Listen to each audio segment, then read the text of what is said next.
Introduction.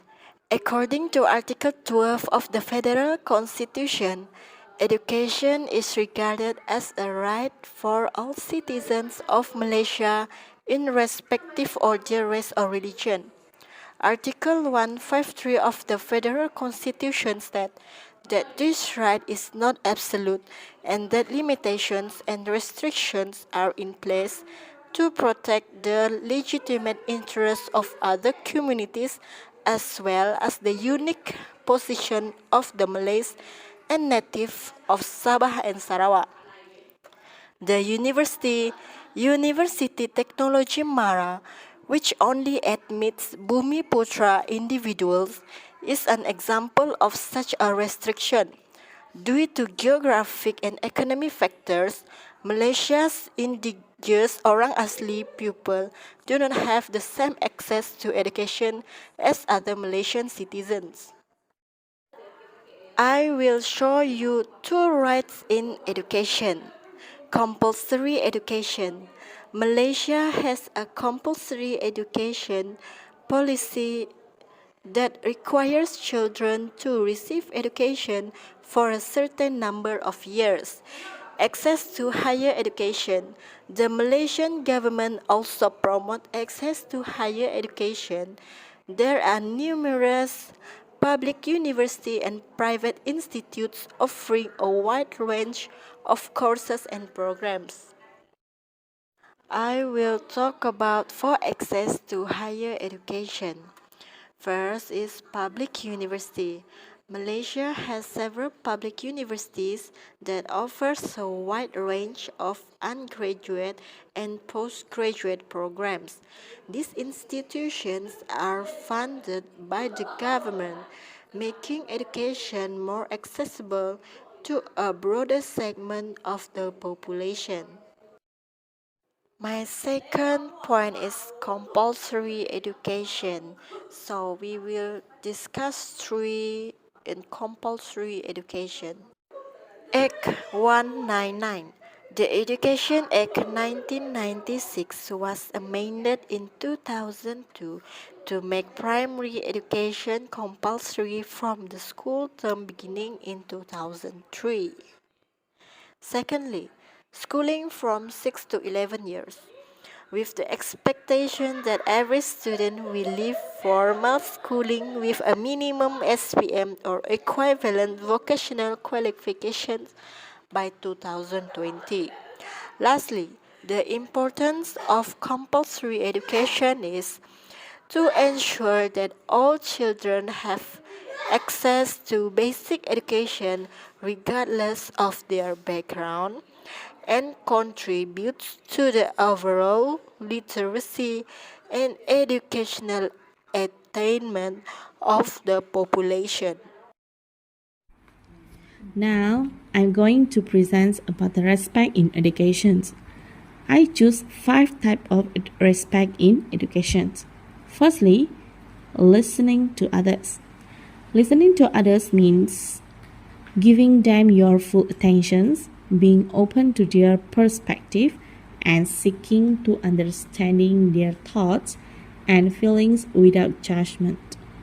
When you listen to others talk to you, please make sure you must not interrupt and stay focused.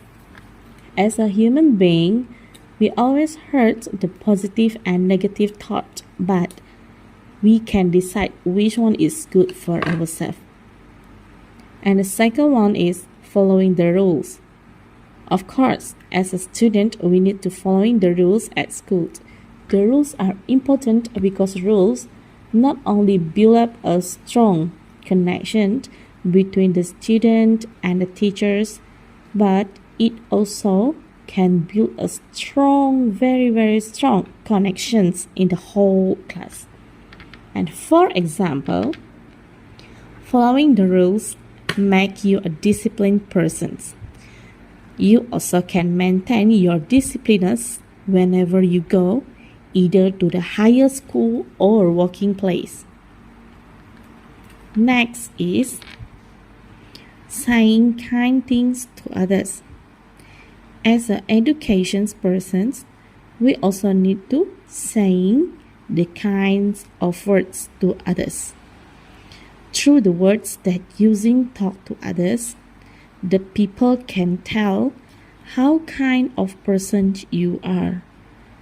And please do not simply say the words without thinking about the others peoples. And the fourth one is using a good manners. Every teacher in school will tell us about the manners, which is how to treat people, showing respect, empathy, and understanding.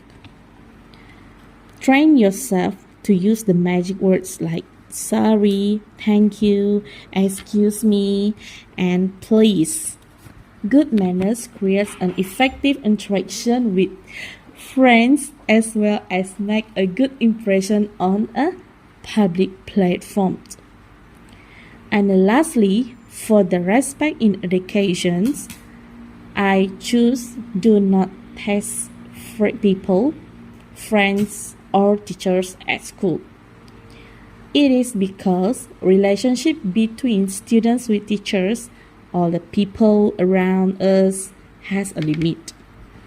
And we need to make sure that we do not over the limit because some people cannot accept the way you test them. Education is a fundamental human right and a key factor for social and economic development. However, many education systems around the world face various limitations and hinder their quality and effective. This limitation. While education has numerous benefits, it is important to acknowledge that there can be certain limitations in education. These limitations may vary depending on individual perspective and circumstance. Some potential limitations of education include 1. Financial burden.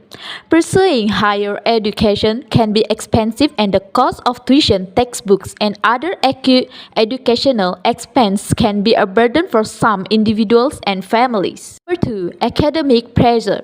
The pursuit of education often comes with academic pressure such as the need to achieve high grades, meet deadlines, and perform well in exams. Number 3. Limited focus on practical skills. Traditional education system may focus more on theoretical knowledge rather than practical skills. Number 4. Restrictive learning environment. Educational institutions often have set curricula and standards testing, which may limit creativity and individuality in the learning process. 5. Unequal access. In many parts of the world, access to quality education is not equitable. Socioeconomic factors, geographical location, and discrimination can create barriers limiting opportunity for certain individuals or marginalized communities. 6. Career mismatch. Despite obtaining an education, individuals may find that their chosen field of study does not align with their career goals or job market demands. In conclusion, education makes you a better person and teach you various skills. It enhances your intellect and the ability to make rational decisions. It enhances the individual growth of a person. Education also improves the economic growth of a country. Thank you.